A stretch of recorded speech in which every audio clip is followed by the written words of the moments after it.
through after lunch if you could be ready to chair, that'd be good. And for the rest that are gathered, and even those online, I think we've had a appropriate workshop, a good workshop this morning. I'm grateful for the time that people have put in. So welcome, and I do have three folk from Audit New Zealand here, and we'll catch up with them when it's appropriate a wee bit further down time, and they can introduce themselves. So, but nevertheless, thank you for coming over the hill. Is that a phrase of good, Yes. good or bad words in terms of Martinborough? I don't know. Look, the meeting is being recorded. It's being live streamed, and I just would like you folk to recognise that. And from a health and safety perspective, I'm probably the least to advise you. There are only two exits from here, one that way and one this way. And obviously, in the case of earthquake, please think seriously about trying to get under something. I should also just acknowledge for other people that I have a colleague here, Rhonda Smith. Rhonda, your wave. Rhonda and I are just working together on a wee bit of mentoring about working with audit and risk committees, and I'm very grateful that South Wairarapa have agreed to enable Rhonda to be in for the meeting. For those that hear the workshop, she obviously joined us for the workshop as well. So today, probably for another one or even two meetings perhaps, we're seeking your leave and her, the privilege of her being with us as she goes through it. As I indicated to those in the workshop, we've actually taken notes. They aren't notes about you, they're notes about me, because I've set her the task of actually trying to work out what I'm trying to achieve in this committee. You may want to take notes too and work out what I'm trying to achieve in this committee as well. I'll be open to your comments. Could you join me please with the character? Kia ora te kia whakapapa pungamu te mai. Te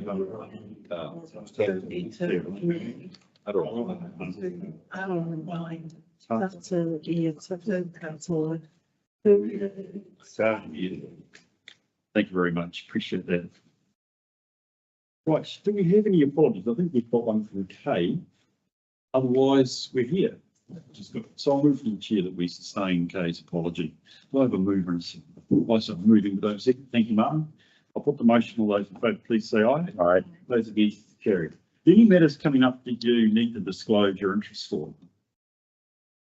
I have one really minor one, but I just want to recognise it, which is we have an insurance item coming up, and it records the fact that we have changed brokers to Aon. For the minor reasons, they happen to be my own personal insurance brokers. Because you guys are my risk. No, that's a joke. I actually use Aon, but actually they're based in Dunedin. They have nothing to do directly with the account here.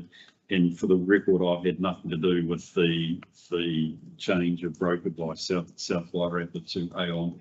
But for the sake of good transparency, can it just be reported, Amy, that I have declared that interest? I don't believe it stops me from chairing and participating in the process.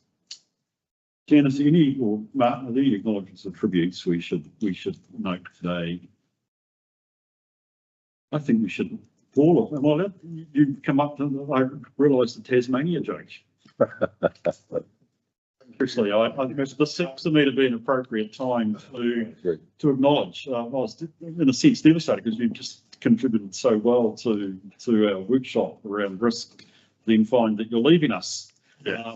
Well, firstly, congratulations. Well done, buddy. Yeah. The fact that, well, Tasmania, cool. Very, very exciting for you, and I do wish you well as far as that's concerned. Interesting enough, we were talking about, weren't we, succession planning and knowledge gaps when people leave an organisation of 85, and I might be looking at one of those. Yep. But look, just to acknowledge your contribution. You've been here for every meeting since I've become chair, Paul, and contributed heavily. So I'm going to miss you, and I suspect I can say that on behalf of the committee. So seriously, all the best to you and your family as you move. I think July, you said. Yes. This is in fact your last meeting. It is. This is your last meeting with us anyway. So thank you very much for all the work you've given us today.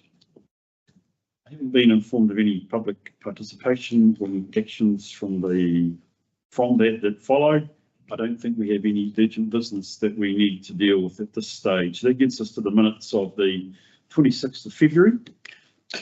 Cherry Tokens current correct record. Do I have a seconder? Thanks, Colin. Are there any matters of accuracy or questions with that you would like to raise?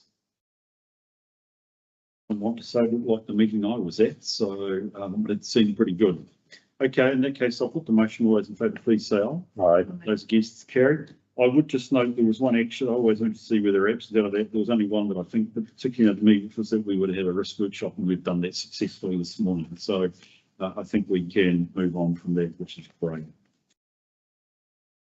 Rightio, that gets us to the substantive nature, or the substantive reports we have in front of us. The first one being our finance report. Presume Charlie, Ben, take the lead, please. Thank you, Chair. Take the report as read, but generally I'd like to highlight that once again we are performing as close to budget as I would expect.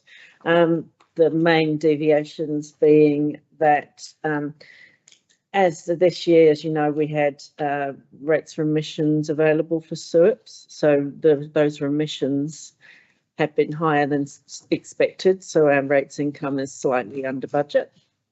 As you know, we are expecting to adopt a change to that definition for next year when we adopt the long-term plan, and therefore it's easier to predict how much rates you're going to get in from a definition that has exclusions than applications for emissions. So hope that that won't be as different next year. And then we have differences caused by emergency works in roading, which are offset slightly by the extra income we get from Waka Kotahi from those. So those emergency works are at what rate? Are they 98% or 100%, or are they? No, I believe they're around about 75% 75. usually. Yeah. But sorry, I hadn't prepared for that question, but yeah, they're not 100% subsidised. So we do still bear some cost of those emergency works. So Sorry, but it's fine, you always find something. And there's a slight timing in our grants and subsidies income as well. With the Better Off funding, it's a grant scheme where you apply for the funding drawdown after you've spent the money already. So you have to wait then for the income to come in from that. So that's a timing difference. We don't anticipate any year-end problems with that. And the only other variance I can make a comment on is that our financial contributions are under budget for the year. Now those go into reserve. They don't affect your operating surplus deficit as such.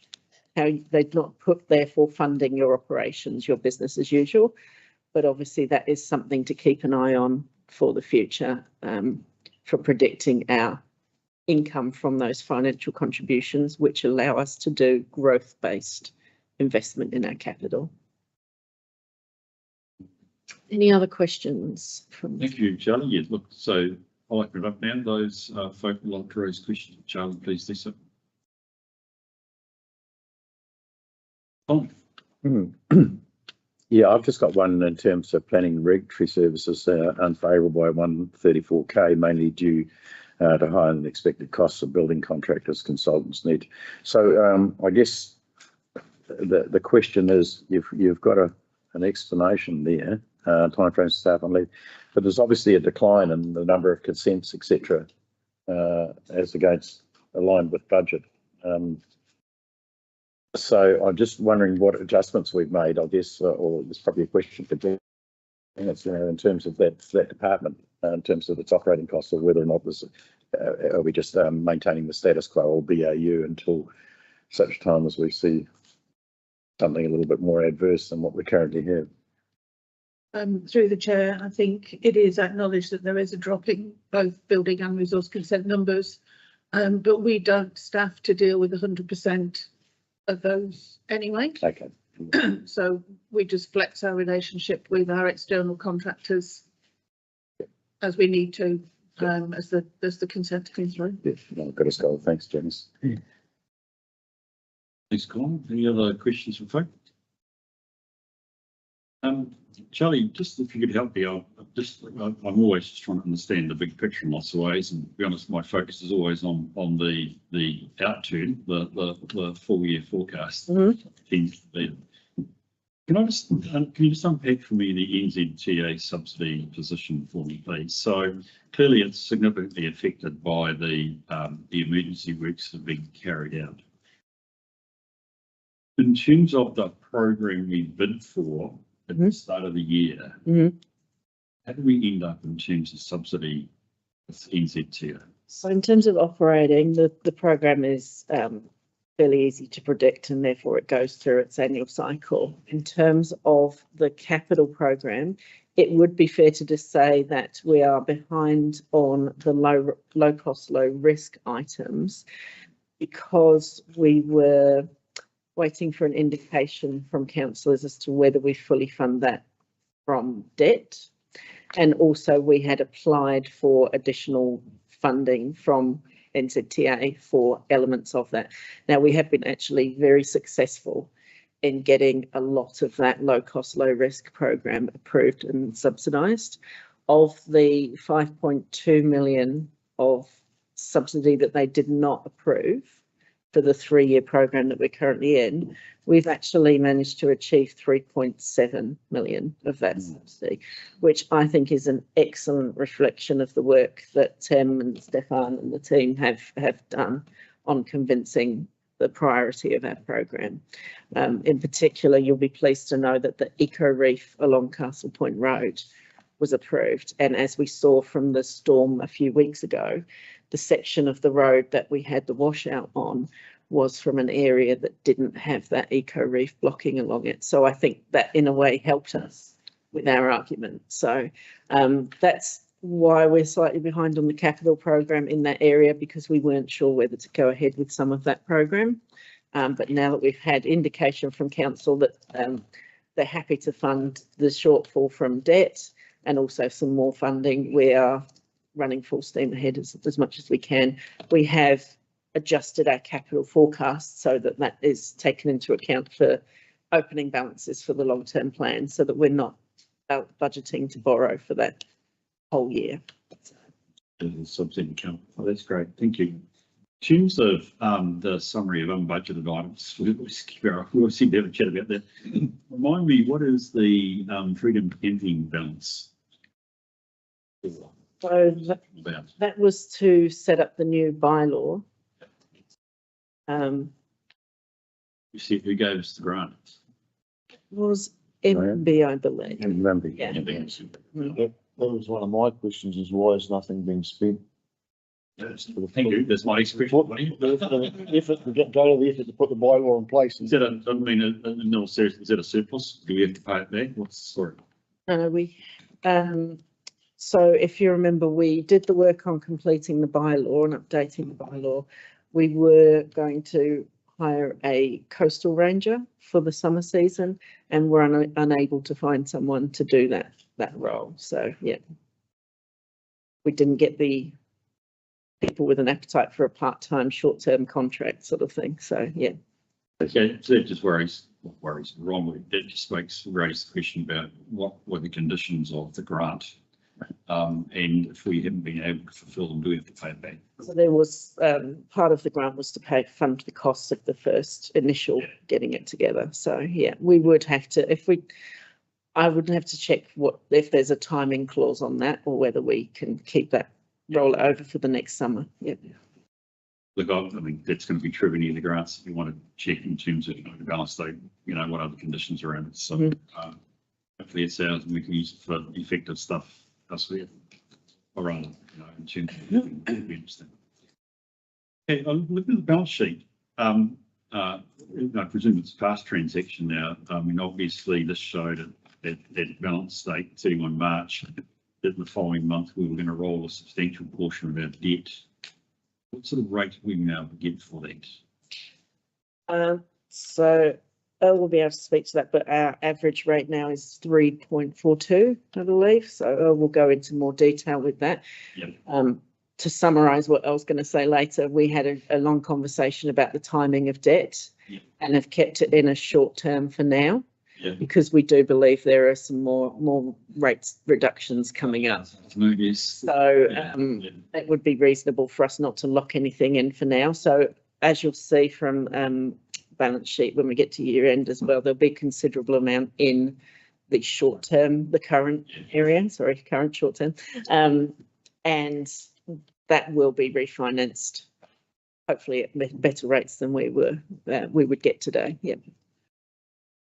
Okay, look, that's good because I see with the impending rollers at 3.45, although the good chunk of that was at 1.69%. So you're going to get that again. Yeah, unfortunately, those post-COVID rates That's right. are not around anymore. Okay. So look, that's an important part for members to think about through both our treasury management strategy and this what our balance sheet will look like, which is, as you said, we will have probably quite a high current portion because of the decision to go short in terms of the length of the refinance, that we can try and get an even lower rate further. And just noting that, as you'll see by the breakdown by activity on that page, a significant amount of our debt is attributed to wastewater improvement. And we have got that transition coming up in a couple of years. So Yeah. we'll be working with the Bancorp team to sort of plan how we do that. Yeah. Thank you very much. Then look, just to reflect on CapEx. I just thought nuts read small diagrams. I'm sorry about that. How are we feeling about what we are forecasting to achieve? If I've got it correct, and I'm looking at page 22 on the electronic agenda, well, it might not be so. I've got PDF where you got it in this or something. It looks like 18 million dollars to be achieved out of 31. That's about 58%. How are we feeling about that?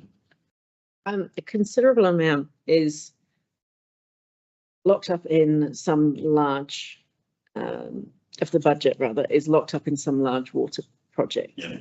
And those are likely to be carried over into future years. We've adjusted again our long-term plan for that to appropriately. It is disappointing that some of those projects haven't begun. We are forecasting appropriately. I do believe that the prediction that we have is reasonable, and been working very closely with James and his team in community operations, for example, to understand the timing of some of those projects. So yeah.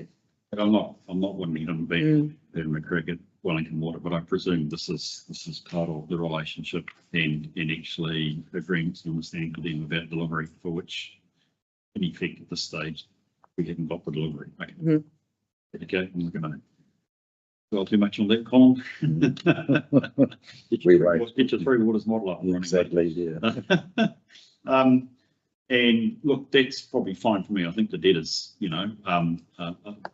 always interesting to see if they're lengthening out. It seems to me like you've got fewer numbers, but at a higher amount. So just to note on that, our largest debtor, as at this report, has now been paid. So yeah, it was a central government grant fund that hadn't been paid, and we just gave them a little prod along. So also, you're helping out the ratepayer as well. yeah, and our ratepayers For public service. yeah. Why did you? Okay. Our arrears for ratepayers has now significantly dropped as well to just 68,000. So whereas it was 103 at the point of this report, Yeah. that's now 68,000. That's great. Yeah. So your forecast position, if I was to go back to your revenue and P&L, whatever it says, is if I've got this right, we're forecasting a surplus of 1.3 against the budget of 2.2. Yes. Now, as I mentioned earlier, the contributions is a significant factor in there. And as I mentioned to committee members before, the contributions go into a reserve as well, so they're not available for your operating funding. But that is a factor. The other item that we get that goes into reserve is capital grants and subsidies. So the Waka Kotahi contributions capital goes into our depreciation reserve to fund some of that. So effectively, once you adjust for those, it would actually be, in terms of operating, it is actually a deficit. Yeah, I wasn't planning to work out how to spend $1.3 million. No, yeah, but it's a question that comes up all the time. It was more a case of we will have a result that's what, $900,000 less Yeah. than we plan to be on. Yes, absolutely, and a significant part of that is the $1 million shortfall that we're forecasting in contributions. So Well, I'll ask those questions. Anybody else got thoughts they'd like to raise? No? Okay, can we move to the resolution then, please, which is that you saw Jenny, but Online, I don't know whether you want to. yeah, Earl wants to have a treasury. the room's behind my head, Earl. I'm sorry about that. It's not part of the world you live in today. Last night you were in Bali. No, I'm the background of my. I can't hear you, which is even worse. So you must be further away. Have you got, have we able to hear him? Can you hear me? Well, Hello.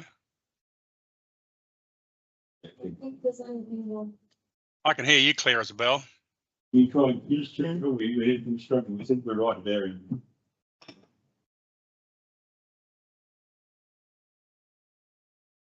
Not muted. It's a brief time and beacon. Shall I? I'll leave and come back. Keep the speed. Can I suggest that we will just deal with the resolutions? Hopefully he comes back and I'll be a wee bit bad for process, but let's just hear from when he's able to come back. Oh, is that on there? Earl, are you there again? Yes, I am. Can you hear me now? Hopefully there's not there. You are, I understand you, Earl. Please Sorry. ask Russell to test it. Pardon? Russell, are you there? Yeah, I'm here. Can you hear? You can't hear me. Russell, can you hear us? Can you speak to us now? Yeah, I can hear you loud and clear, and I can hear Earl as well.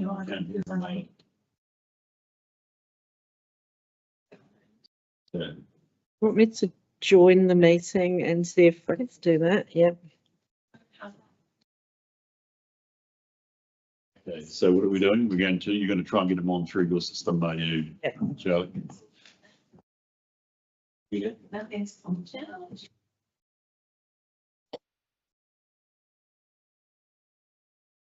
Oh, because we're doing the hard yards here as well, Charlie, I'm not on final question of the resolutions. We just pause for a moment. People have just said we can get these folk on board.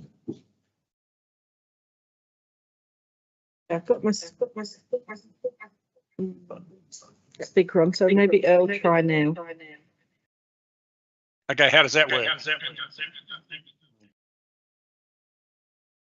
Yep, try now. Okay, can you hear me now? Testing, Yeah. 1, 2, 3. It's difficult, but I wonder if you who is the best able to hear, you or me, Charlie? I can hear myself about 7 times. If we all stop talking and Earl talks, it should be fine. Okay, Earl, it's Bruce here. Yes, hi, Bruce. We're going to be very quiet, but perhaps you could just give us a sense of your pick-up of the position around treasury management and even your predictions for today. It'd be great to hear from you, please.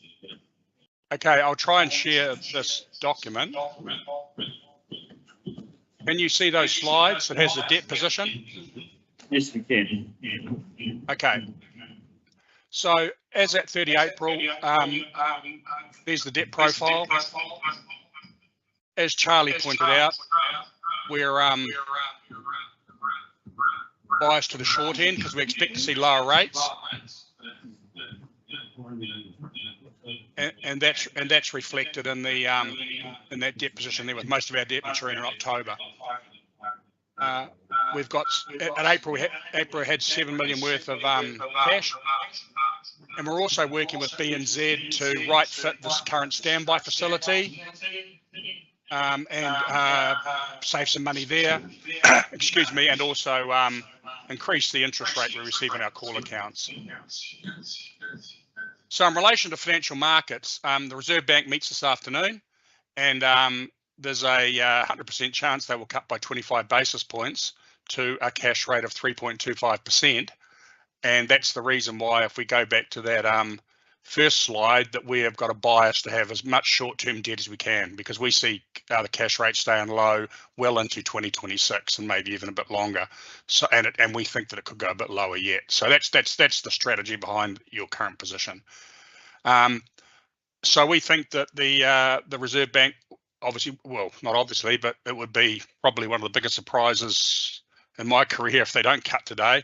There's been some talk they would cut by 50 basis points. We don't think that will happen, but we think they will decrease their outlook for the OCR to a bottom with a 2 on the front, maybe around that 2.9%. Previous meeting, they thought the cash rate was going to bottom out around 3.1%. We suspect now they'll be saying the cash rate will be finishing with a 2 on the front. Markets are pricing the cash rate bottoming out at 2.75%. That seems realistic at this stage. What we're seeing, though, is the Federal Reserve in the US is not cutting as aggressively. They're worried about the inflationary impact of one of the tariffs and also the tax cuts in the US, which continues to increase their budget deficits. So we've got a situation where our short end rates will continue to fall because they're driven by the Reserve Bank, but our long-term rates will be held up by US moves. So we've got a very steep curve at the moment, where the overnight rate will get down to 2.75%, let's say, but the 5-year rate could be close to 5%, which is quite steep. But that's a reflection of international moves rather than New Zealand. But yeah, so the takeout is that, you know, the cash rate is going lower yet. Markets see 3% about right. You know, as I said, here in New Zealand, we're expecting to go below 3, in Australia to around about 3. And in the US, they're not expecting to get down to 3 till probably next year, but they're still expecting to get probably close to that. And at this stage, markets see a cash rate of 3% enough to stimulate growth, but keep inflation under control. Because the key concern, obviously, is other than getting growth back up, is that they don't want to reignite inflation again, given the shocks they had a couple of years ago. So we're broadly consistent with what global markets are doing. What that means is interest rates have found a base. The 2-year rate is around about 3%. Now we pay a margin on that to the LGFA, so that we're probably closer to high 3s if we borrowed for 2 years. But certainly, you know, we don't expect that rate to go too much lower in the short term. And in the 5-year rate, which is a rate that we borrow off as well, is around about 350. And based on margins, that means that we'll be paying, you know, above 450 from the LGFA.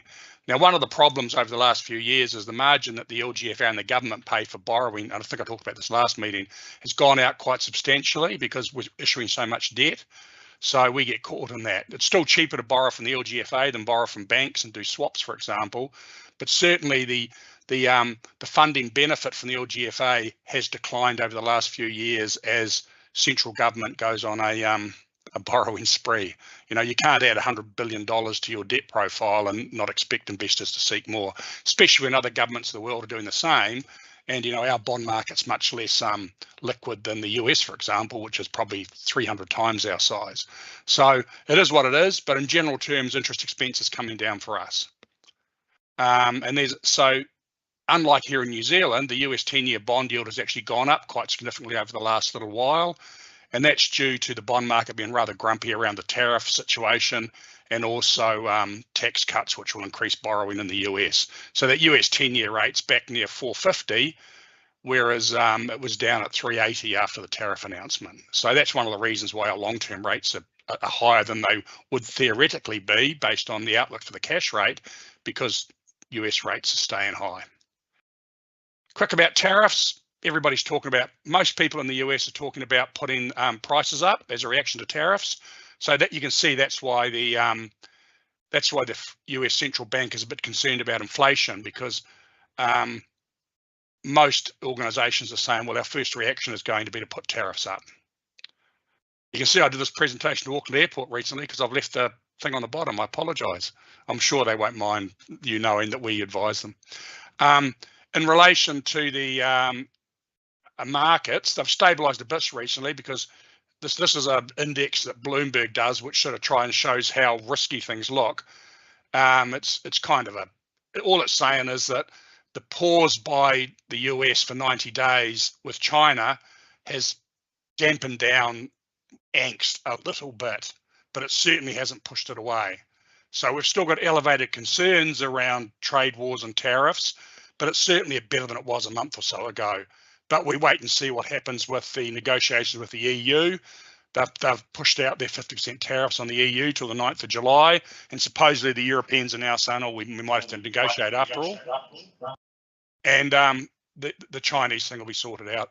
We should get some idea of what's going on with the Chinese relationship quite soon.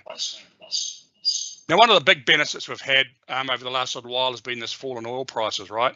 Now, I know oil companies in New Zealand are quick to pass on increases and not so quick to pass on cuts, but certainly this lower oil price and a higher New Zealand dollar is seeing oil price at the pump fall, and this is a global phenomena.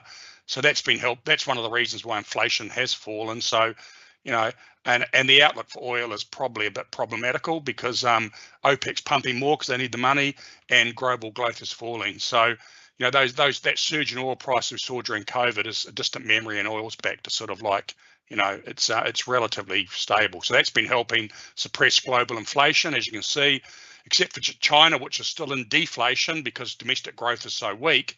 All the major economies are now back within their inflation targets, and that means that, you know, the cash rates around sort of 2.5 to 3 makes sense because that's the middle of the inflation. Cash rates around 3% makes sense because that's the top end of their inflation targets. But at this stage, you know, inflation is behaving. So as long as it stays within those bands, we can see further rate cuts by some central banks, and more importantly, cash rates staying low for a while yet. So, you know, our core view is that the cash rate here will stay low probably into 2027. And the reason why the Reserve Bank is going to cut and continue to cut is it's a different situation from previous stimulatory rate cutting situations. Migration has fallen back sharply. We all know about that. And so the net migration number spiked massively during COVID, and now we're going back to sort of normalized levels. And the outlook is probably that you know, migration is going to continue to be tepid. So there's certainly not that sugar rush of demand in the domestic economy from lots of migrants. And conversely, that would be helping some of the demand on infrastructure, because unfortunately we were expanding rapidly from immigration, but we weren't building the infrastructure to support them. But that's sort of a long-term story that really got a long-term solution required. And also, we're not getting that sugar rush from the housing market. New Zealand's typically a bit boom and bust. Interest rates go down, everybody goes and pays a lot of money for a house. Interest rates go up, everybody goes, oops, and then they do it again.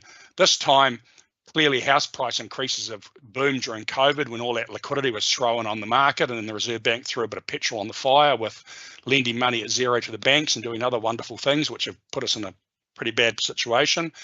But what we're seeing now is we're not seeing this massive rush by the public to pay lots of money for houses, and the house prices are relatively stable, and the stock is increasing still. So while that's not so good if you're trying to sell your house and leave the country, if you're selling and buying in the same market, it's kind of irrelevant. And from a sort of inflation and growth and Reserve Bank point of view, this means they can actually keep rates lower for longer. So they're not having to fight a house price filled boom, you know, because historically what happens is house prices go up, people go, oh, I can whack $50,000 on my mortgage and buy a new car. You know, we're not seeing this, which not so good for the car dealers, but structurally that's one of the reasons why we're going to see lower rates for a bit longer than normal. So that's certainly different from previous cycles. And then we look at where households are, they're under pressure still, you know. Those things you can't escape, like government charges, rates, insurance, all those kind of things are certainly stopped going up as much as they were, but they're certainly not going down. And we're seeing a massive increase in financial hardship withdrawals from KiwiSaver. So that's just a picture which shows how much pressure there are on household budgets. You know, people are actually you know, there's a good increase in first home demand, which is great with these prices coming down, but certainly the demand for you know, hardship withdrawals has gone through the roof, and that's an indication of how struggling households are. And that's probably one of the reasons why a lot of your metrics are a bit weak in your thought around sort of development and all that kind of stuff, because, you know, people's budgets are still pretty tight. And if we look at concrete production in New Zealand's 10-year lows, so that reinforces what you're seeing. You know, less consents, less thing going on. Good time to be doing some capex that's not, you know, that needs concrete, because these people and the construction sector are certainly under pressure. But these are signs of a domestic economy that's still under quite a bit of pressure, which means we need lower interest rates still. Now, the export sector is doing well. We've got high prices relative to historical levels. Milk prices are butter traded at a record high recently of nearly $8,000 a tonne, which means we're all paying some ridiculous price in the supermarkets in New Zealand for a little tub of butter.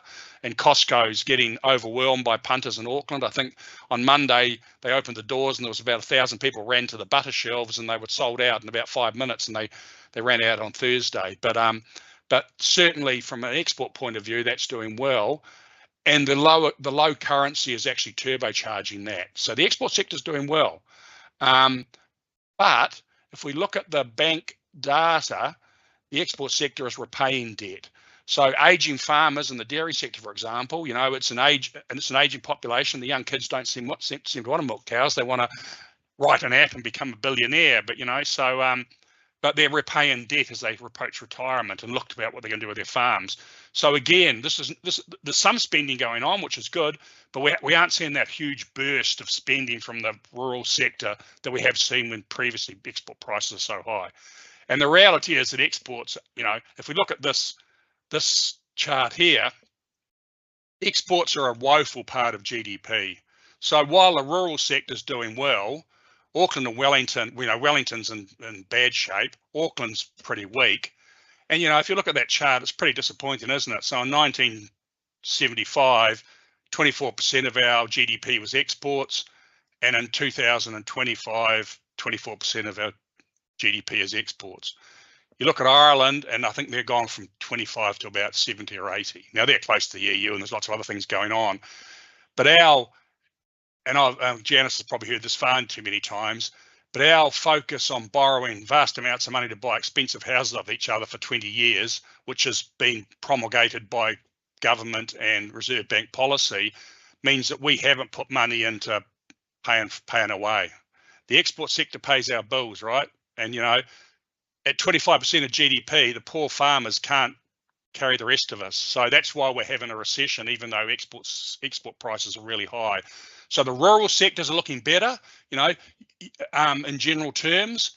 The South Island is looking better because it's got a bigger focus on agriculture and tourism. But really, you know, that's why, despite everybody talking about an export-led recovery, this is different this time because there's not enough grunt in this export sector to actually give us a bit of a boom. So that's why we think interest rates are still going lower. So, you know, that's good news from a borrowing point of view. The council is well placed for lower interest rates, so we can continue to drive that expense down, and hopefully, you know, over cycles you'll be having an all-up cost of funds below 4%, which when you've got an average cash rate over the cycle of 3%, that's pretty good, you know. And there's not many councils that'll be able to achieve that. So you're in pretty good shape from a borrowing point of view and from an interest expense point of view. But you've got to be cognizant of the fact that, you know, it's a sort of a grumpy recovery, and a lot of your households are still under a lot of pressure, and I suspect you're all very aware of that. And that's it for me.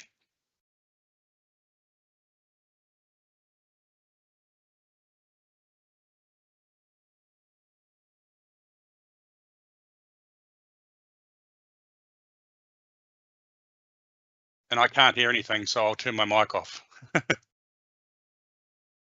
Sorry, we're under our limits in terms of interest rate cover, but we know that because you've taken short-term debt in the view that we are going to refinance. So presumably in the coming year, that is going to right itself, correct? Yeah, absolutely. We'll be estimating how much of that we need to transition in 2027 and setting up the rates, the terms appropriately for that, and then getting the best terms we can for the rest of our debt once we reset. Right. Look, I think in terms of, I don't think we've necessarily done this in the way of a resolution, but I just think actually to the committee, as we approach the resolutions, we need to recognise that we are outside one of our treasury bands, which is the level of. We actually aren't, because, sorry, we aren't. For the specific reason. No, that we're actually not. We're holding it short on the vote, floating. Hello. We're actually Oh, not. no. I just want How to, do we get it all back on? yeah, I just want to clarify, sorry. I just want to quickly clarify, we're not outside policy. The policy says that the hedging is at the discretion of the CEO if debt is under 30 million, and currently debt is under 30 million. So we're able to have these policy levels. If it goes above 30 million, the policy parameters will come in place and we will do what's appropriate. But at this stage, we are within policy. So the council does not need to pass a resolution to support that, because we are in policy. The policy has CEO discretion under 30 million. Thank you for that. That was something which I believe you raised strongly with us when we last looked at treasury management policy. So I'm comfortable with that, but it's also explicit in the way it shows the actual tactics that we're showing at the moment. Yes, for those of us who are slightly sight challenged, will that be available? I presume so. Yes, I've sent it through, so it's available for circulation. But to see through your actual presentation. It was sent this morning to me and Amy, so yeah. Okay. Yes. Oh, okay. Okay, well, thank you. Well, I sense that from the second meeting, that has been a very helpful insight, and thank you for that clarification around our policy limits. Appreciate your time this morning, and that's really great.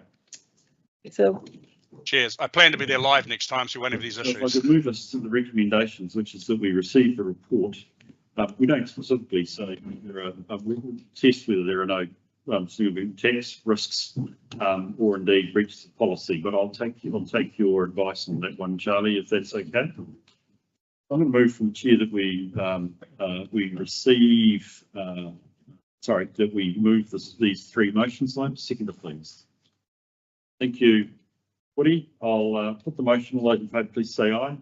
Those against, it's carried. Rightio, reclassification of land. Charlie. thank you. I'll take the report as read, but as it's a slightly unusual topic, I'll just provide a bit of background really. We hold quite a few pieces of land and buildings. Majority of them are for operating purposes classified as property, plant and equipment in our books. We have these pieces of land and buildings that have been classified as investment properties in our books, and it has been bothering me for some time now. I did attempt to bring this up when the last LTP was done, but there was not enough traction. So this is something that I've been wanting to get through for quite some time. I've done investigation as to actually why we hold these properties. So just to explain, if you hold properties for the purpose of making a gain on them, an investment, for example, what everyone would call a capital gain property in layman's speak, they are classified as investments on your books, and you are required to have them assessed at their market value each year. And that's where you'll see the gain and loss in our profit and loss statement each year as a statement of comprehensive revenue and expense. That's why we have that profit gain or loss showing on our books, is that because we hold these properties as investments.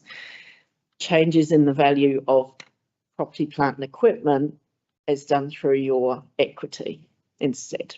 So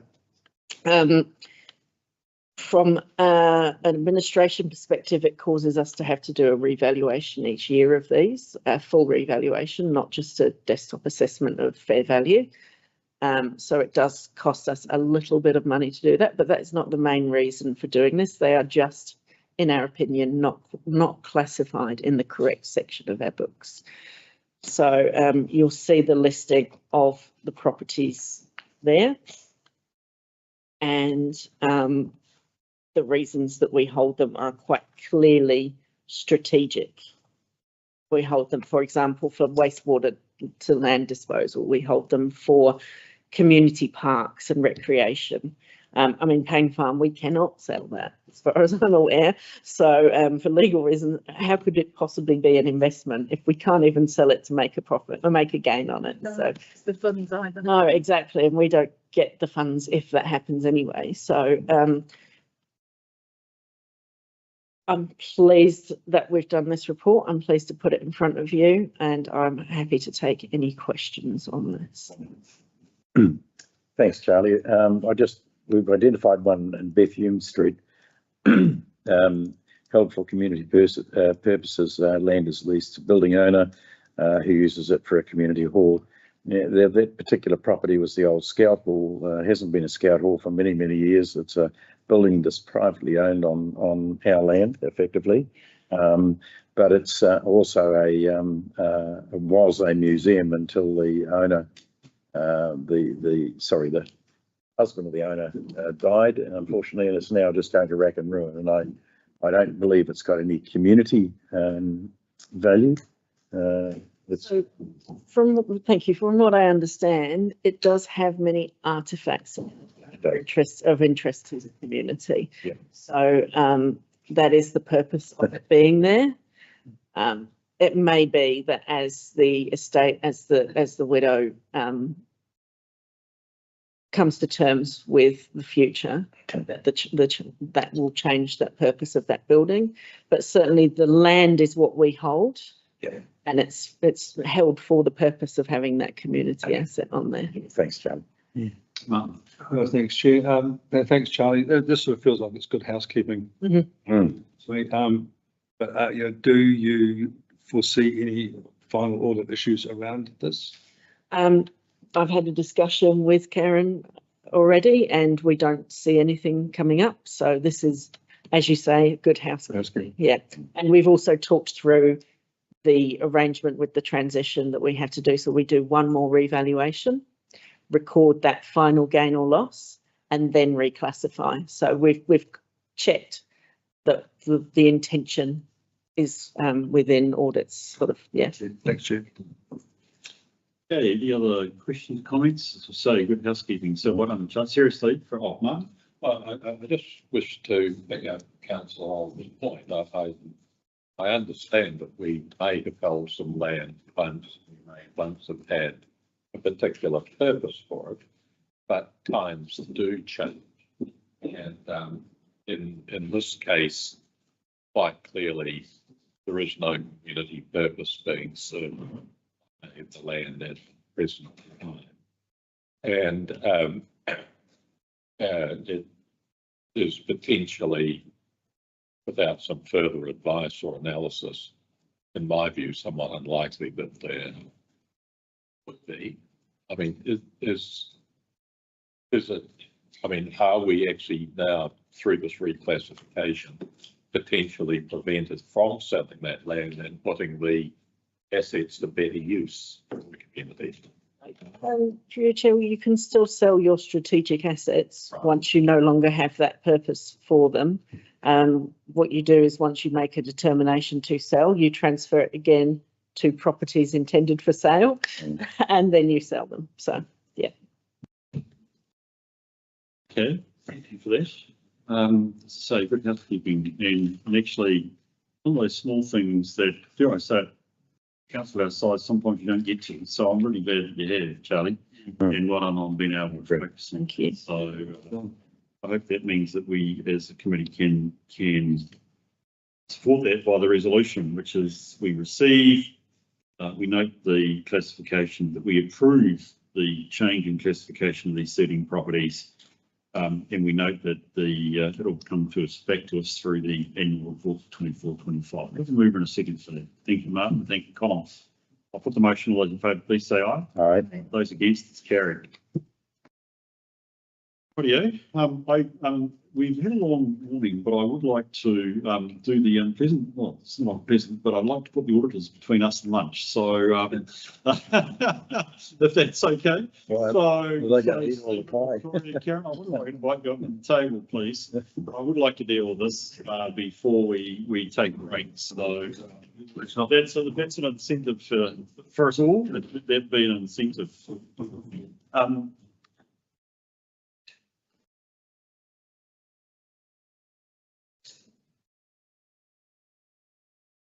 Also, by the way, consciously one or two other staff that are probably here for this item, but need to potentially whip away things.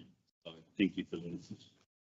Look, I'd like to lead through you, Karen. Firstly, obviously, I've met all three. But Karen, I just wonder if you could introduce your colleagues that are with you, and then we take it from there. Thank you. Thank you for the invite to present to the committee, and I'd like to introduce to you Stephen Walker. Stephen Walker is the Executive Director of Building New Zealand, Stephen Walker. And on my right here is Victoria. Victoria joined us more recently as the services. So I've got my boss to the right and my boss's boss. So no pressure. Please be kind to me. I wonder if Victoria would like to say something. Tēnā koutou. Great to be here and met a few of you in other forums, so good to see you again. Look, it's a good opportunity to be here. I suspect one will need to repeat on a more regular basis going forward. I've been in the role of Executive Director for just over 16 years now, so a wee while, and engage an awful lot and increasingly with local authorities around the country, as Bruce and one or two others are aware. It's a sector under obviously a lot of pressure and challenge, a lot of it not of its own making, but what it has to deal with. So I feel I understand and know the sector pretty well around the country. So happy to engage with the committee and council more widely around any matters to do with that. Victoria. Raurangi te rangata mō koutou katoa, ko Naiturangi Ranginui Tūhaurangi Ngāti Wāhia ko Ngāti Whakawe Oku Iwi, he uria hau te whānau o he morangi werohia, ko Wikitoria werohia a hau.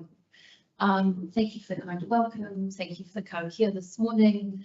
I am relatively new, so 2.5 months in the role, and I'm working my way through different important clients to us. And to know you, for once, I don't have a speaking role in this engagement, so that might change over time, but I'm always here for our appointed auditors who I believe not only the relationship, but also are accountable for the audits through the auditor duty. So I'm here to support and help. Welcome all of you. It's great to have you here. I'd like to feel obviously there's essentially two documents. One is the management report for last year, so that's tidying up the audit. And Charlie, you have noted that it's actually well, be good news to put it that way. They are points that you'll attend to, but they are relatively modest in their nature, which is superb. And I think you've got the same view, Karen. And we've obviously also then got the audit plan for the 24th annual audit, for which I think probably has work being done. If I'm reading the timeline right, there's also a very small paragraph noting that we're also under other audit, which of course is the long-term plan. So why don't we just take step by step? Let's deal with the management report first, see if there are questions from the committee, then let's deal with the annual plan, and then indeed if there are in the LTP at this point we should raise. So Karen, could I invite you to give us a very thumbnail sketch of the management report, which you can take as read, but anything you want to draw out for us, please. So, You've got the management for front of you, and management have kindly provided management's responses, which we accept, and I am one of the work on the interim audit on the 6 new recommendations. So for starters, we did issue unmodified for the financial statements, and that means that the financial statements fairly reflect the council's financial position and performance for the year. We qualify the performance information on one performance measure in relation to road quality due to some outdated quality data, which we have recommended that the council undertake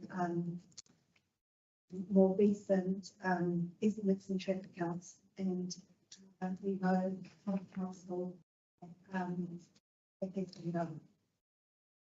In terms of the 6 new recommendations, we've rated them as necessary because we feel they should be used within 6 months. They relate to the road quality measure, as I mentioned, both the linearity with the scheduled team local government act remuneration disclosures, particularly in relation to ensuring accurate reporting of fee remuneration, staff pay and sickness payments.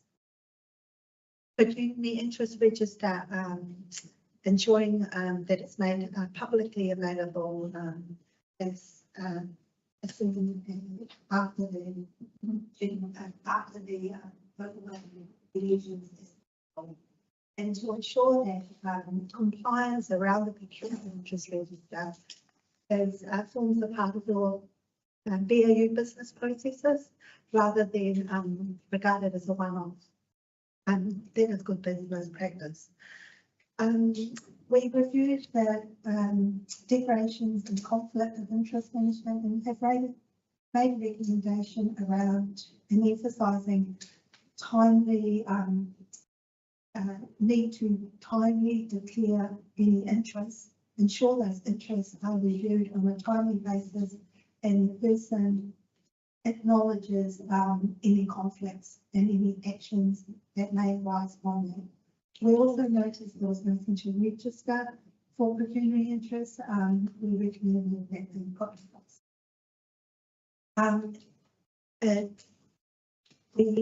We've asked the council to look at the hospital water supply rates correctly classified, and they've undertaken to look at those.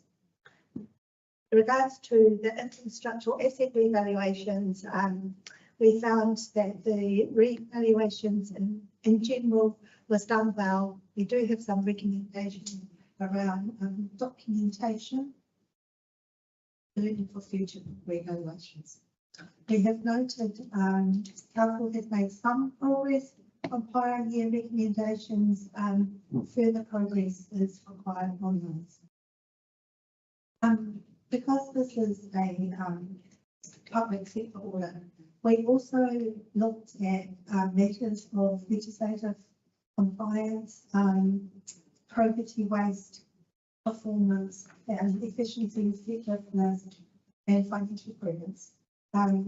So apart from the late adoption of the annual report due to the late completion of the audit, we didn't find any matters of concern around statutory compliance, nor did we find any issues of waste or lack of probity or any financial prudence matters. The council, being a small council, has somewhat limited segregation of duties in some areas. Our audit therefore was wanted by completing some more substantive tests where required to obtain assurance we needed to get additional audit. So very happy to take any questions. Thanks, Karen. Appreciate that. Charlie, I should give you the right response in some way. You've got your response written down here. It seems like we're comfortable with the recommendations, and you're not. I look firstly for negative. You're not rejecting anything out of hand, and actually there's some helpful responses. Anything you want to say in response to the recommendations? Absolutely. So in sort of I try and simplify the language that we get through these, but in terms of the Schedule 10 disclosures that were mentioned, we actually adjusted what we were reporting already in the annual report final for last year. So we had already put that recommendation in place. Valuations, we continue to improve on the documentation. We work with expert valuers, and it's more about how they document how they've come to their conclusions. And we have also taken on board the recommendation to have a central register of interests.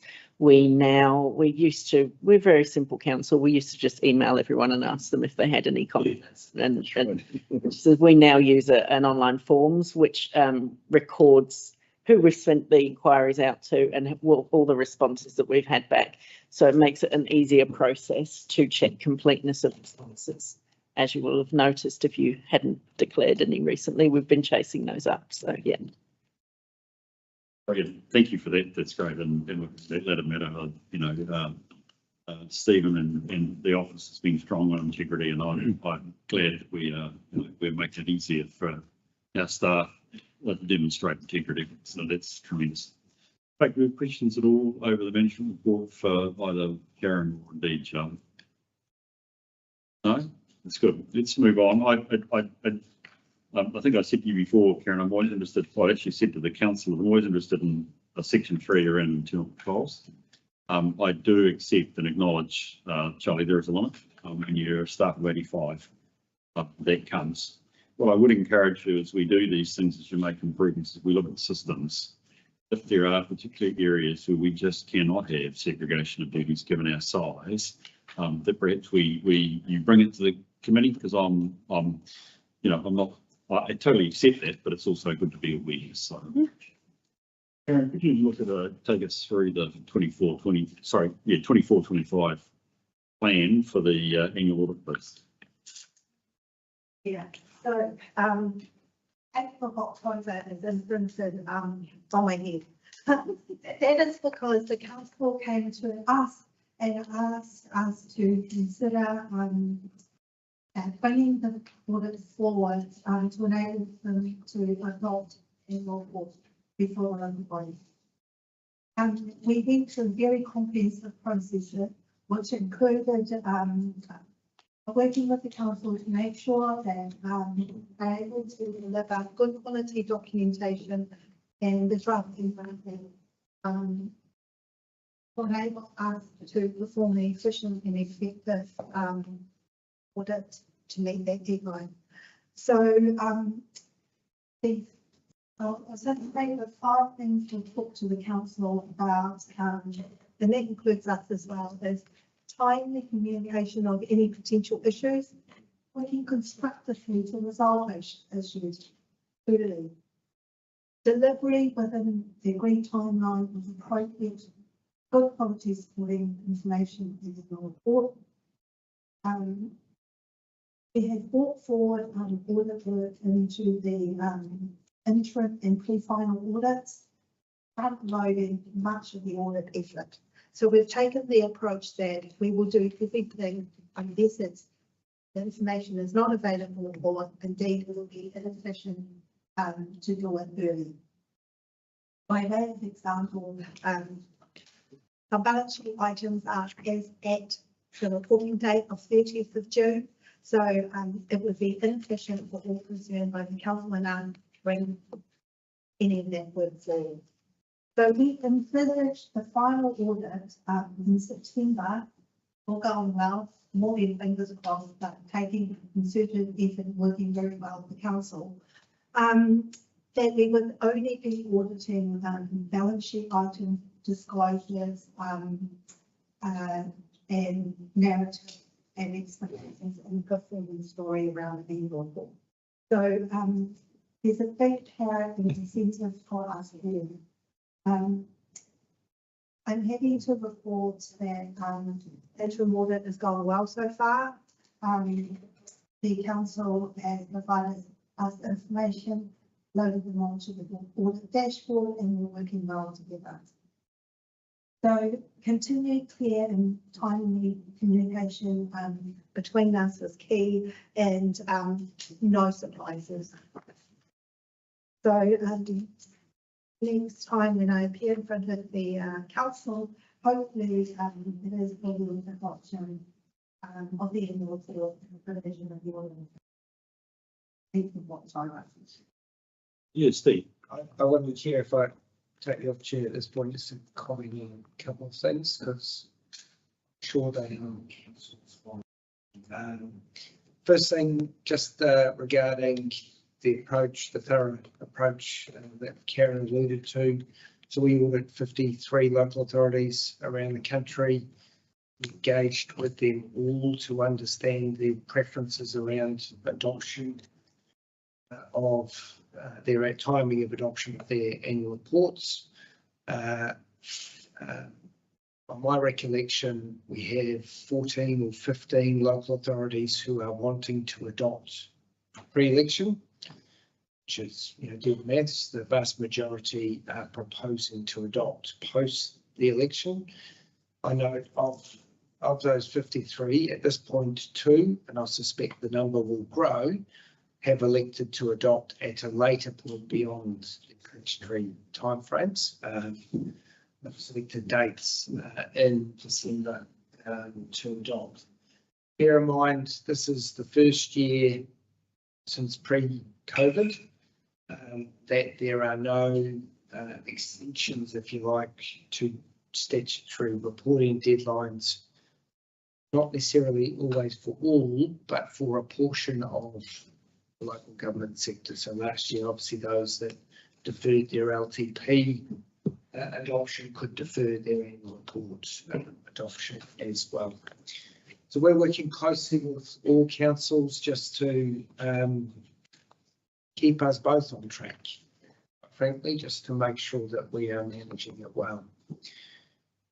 Related to that, resourcing, which I know has been obviously a frustration, a bugbear of this council. The way I've characterised it, actually with a number of chief executives I've met both in central and local government more recently, across the last 4+ years, every year there has been a disruptive factor, pervasive disruptor. Whether that were COVID impacts, border closures, our staff being raided by other entities to fill their needs, etc. More recently, it's been recruiting to rebuild the organisation. Obviously, that takes time to get all these people on board and up to speed. Last year, the big disruptor actually was, unwinding of water reforms and the implications that had for the long-term plan round. This year, notwithstanding, we have yourselves and 7 other councils going through that long-term plan process. We don't have a major disruptor. The difference this year, which we face every 3 years, is local body elections, obviously occurring in October. We're now in a position where nationally we are well resourced.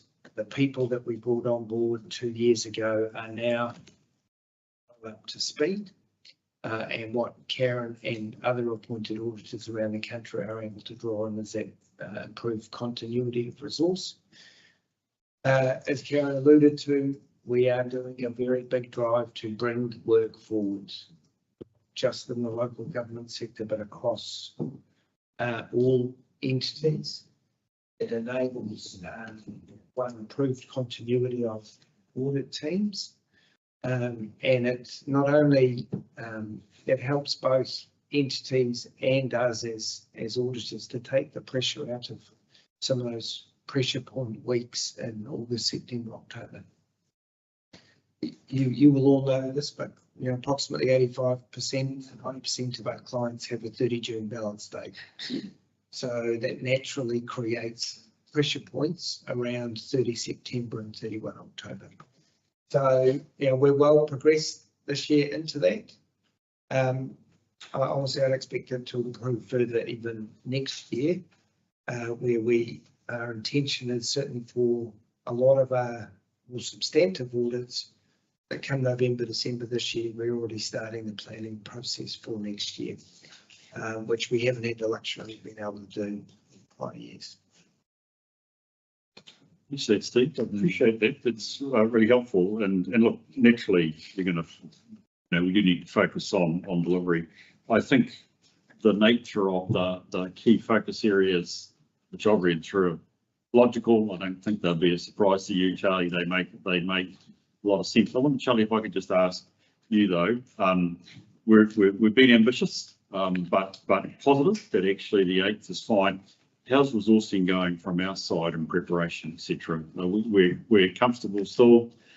Now we're into the hurly-burly, but actually the 8th is still a running reality for us. Yeah, absolutely. In terms of delivery of the draft, we actually haven't changed our previous timeline. We always aim for the end of August, and we've been asked by the 7th of September by Audit New Zealand, so it hasn't actually increased pressure on getting those statements ready and things. It has.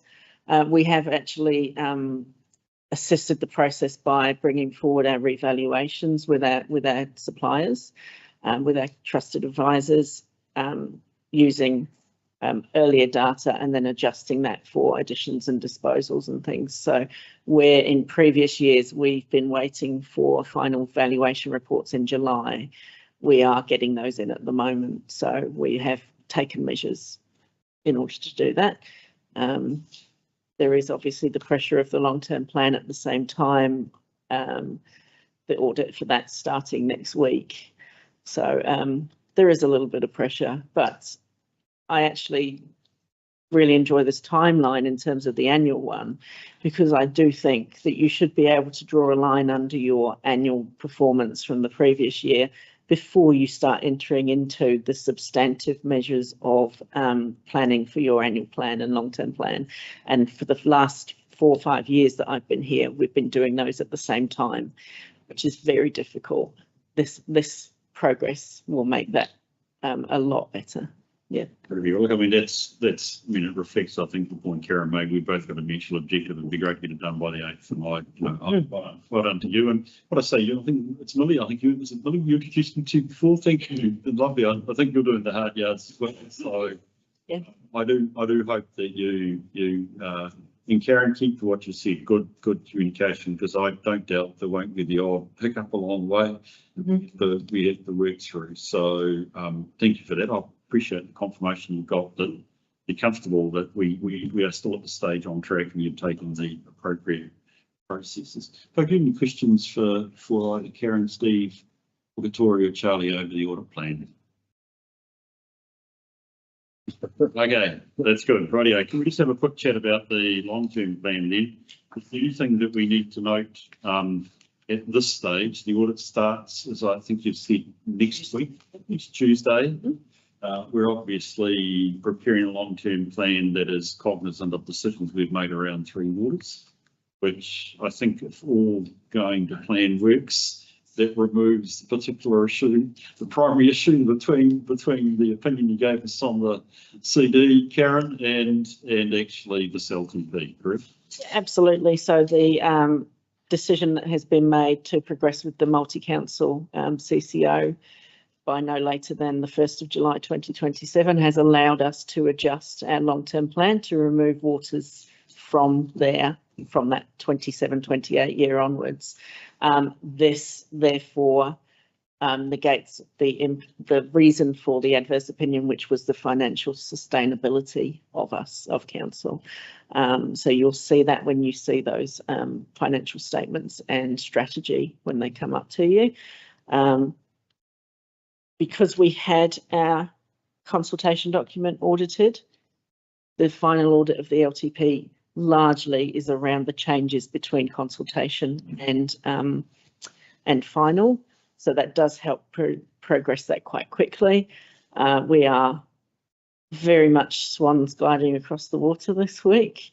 The league's working hard to get those documents updated, but luckily in consultation, some people may have read them, some people just read the consultation document, but there was a whole raft of supporting information that we post on the website, which effectively, once you mash it together and put a story there, is your long-term plan. So it's just updating those documents.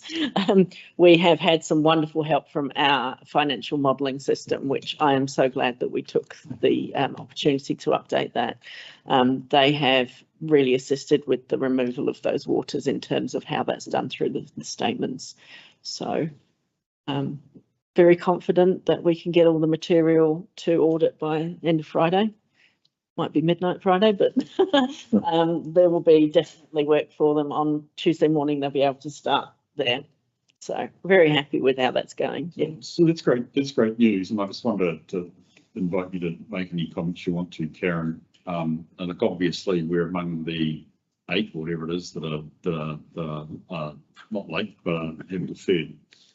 Is there any advice you can give us from having, Stephen, maybe yours or Victoria more, because you see all of them, that you could offer us? I mean, it seems, simple. We take 3 waters out, we get a clear opinion.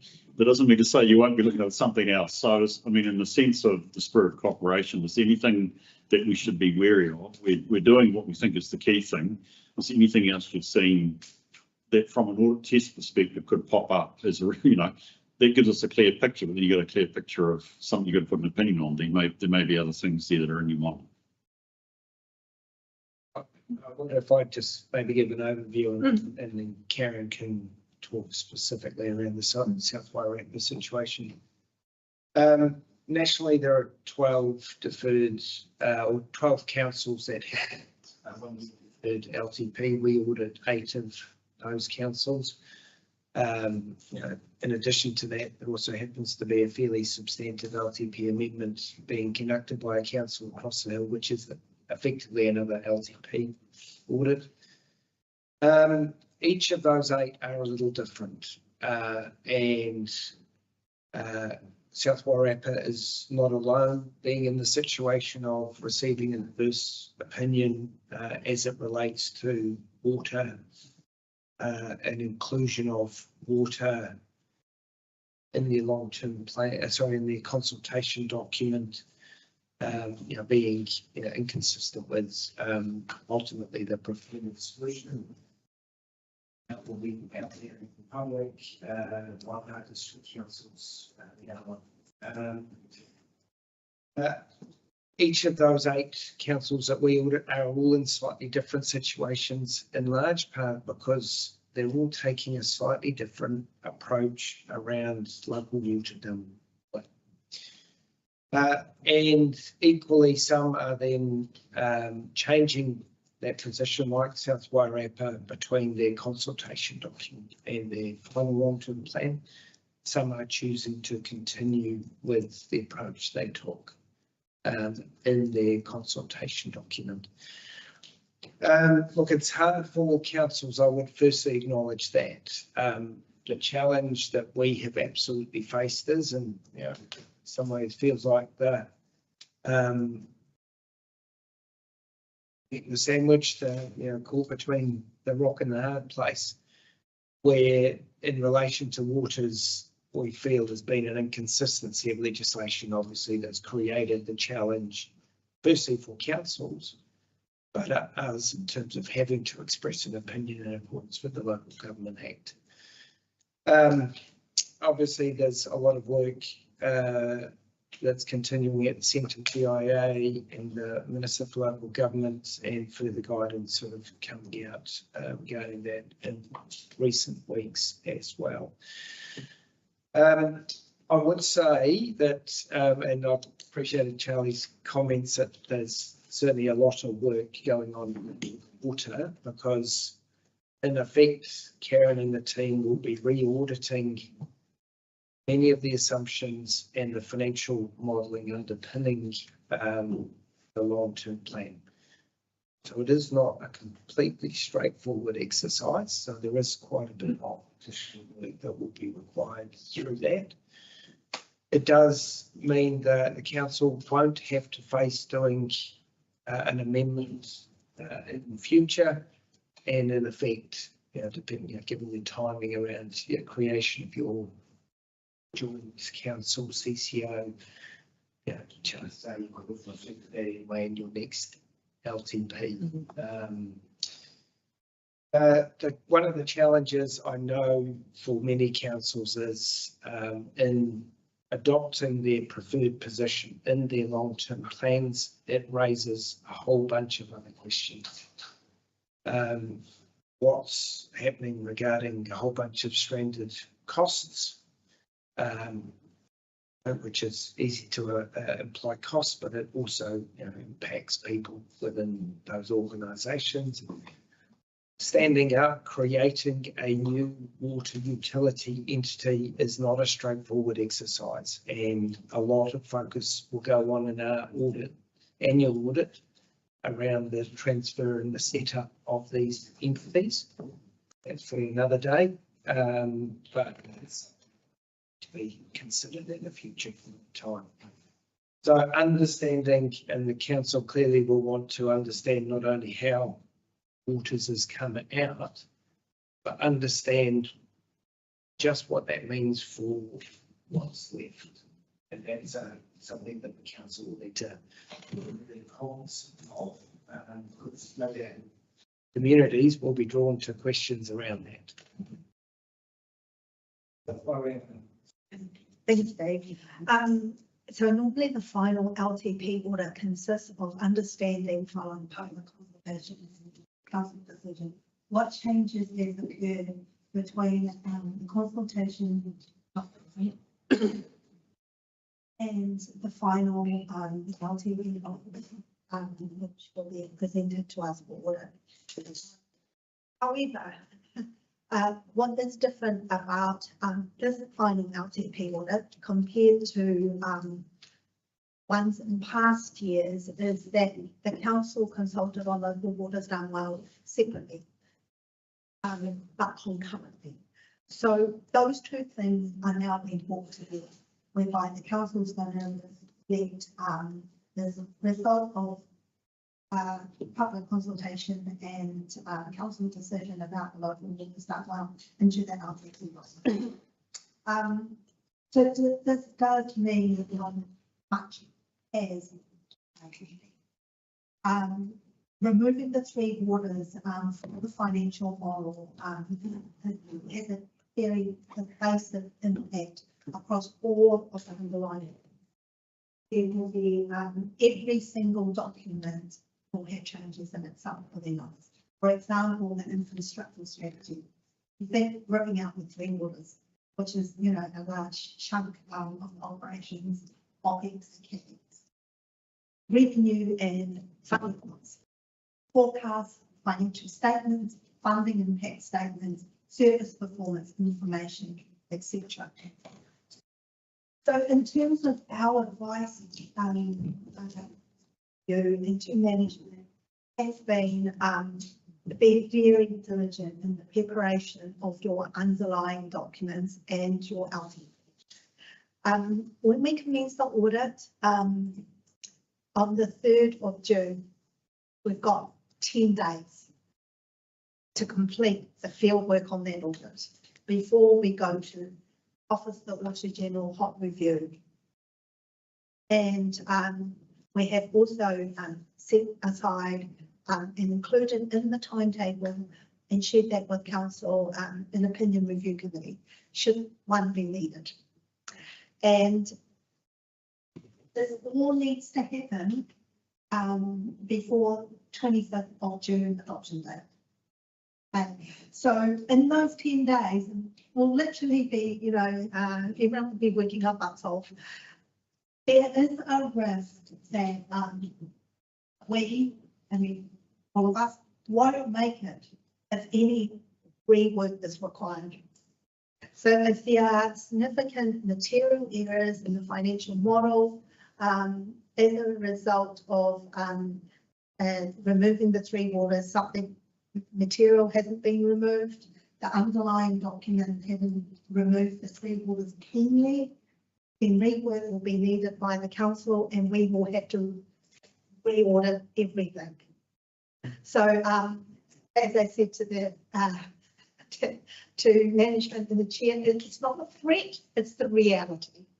So we have asked the council to please is a plea to be very diligent in its review of the document, of the LTP document, ensuring it is internally consistent and there are consistency between the whole suite of documents. All of the supporting information, the LTP document itself. We can't emphasise that enough. Council, you've been through the process and they set themselves a deadline this Friday. So we're very pleased to hear that there has been a lot of rigour and process around it. Should any issues come up, we will report that immediately to management and depending on its significance, also to the chair of this committee and to governors. We all want the same thing, timely, efficient, audit, good results for the LTP, adoption by the 25th of June. So again, we're all ready to go and we look forward to working with staff, management and yourselves to really nail this LTP document. Thanks, Karen. Thanks, Steve. I did forget one thing, Chair. Timetable. I'm just mindful of the 8 that we are working on, all have a plan B. So we will, I don't know whether Southborough. Yes, we do. Yep. For one of the 8, they've already made the choice to adopt in mid-July. And they believe they can do that and still be able to hit their first rates instalment, which is obviously a key driver. Many of the others have that plan B, and the default plan B seems to be 30 June. I actually don't know what day. It's a Monday. It's a Monday, is it? Okay. Yeah. 30 June, but just something to. Yeah, we absolutely have something on the 30th of June as a backup, but we are still keeping our foot on the accelerator for. So I think we've got a backup. Otherwise, they will line up backup. We've talked about this and we are absolutely aiming for the 25th of June. Yeah. I put myself a reward of if we adopt on the 25th of June, I'm taking the Thursday, Friday off. So, but no, absolutely, it was prudent to put a backup in there. Yeah. Yeah, thank you for that advice, you folk. That's really good. And I'm glad that we, even though it's only one paragraph, Charlie, I'm glad we had a wee bit of focus on, given it's the most immediate thing. It does sound like midnight Friday, Charlie. But yeah. Again, thank you for the advice that you've given us, Steve and Karen, about actually what you're looking for. I take that on board. Look, I found it helpful, and I do think it's time. We need a break, so I would like to move to the resolutions, if I could, at this stage, please. Which we don't we even receive? Okay, I thought we would make a motion, but okay, sorry, I'd check, but I don't think. Karen, thank you for that. You're in the hot seat along with Charlie in terms of delivery. So I do hope it goes well, and I mean, you both stress comms, which it really, I get it. And quality, which is a responsibility of both sides in terms of quality. So I hope that goes well. And yes, there are, I'm glad, Charlie, fallbacks, particularly on the LTP audit at this stage, although I don't want to ignore the annual audit. And obviously people such as myself, and I'm sure Jan, in support to deal with any of the particular issues that could arise if they do. And thank you for that. Folk, I'd like to take a break. I actually think we need a half hour. You've been working well with me all day. I know that might be up against my timeline, but I think we do need that break. There's some lunch out the back. I think we all turn up. It might be a wee bit loaves and fishes, and I don't have the ability to bless that food that well. So I think you're all welcome to come out the back, have a cup of tea at the very least. It'd be nice to do that. So it's now, what time? It's 12:22. Can we be back at 10 to, please? 10 to 1.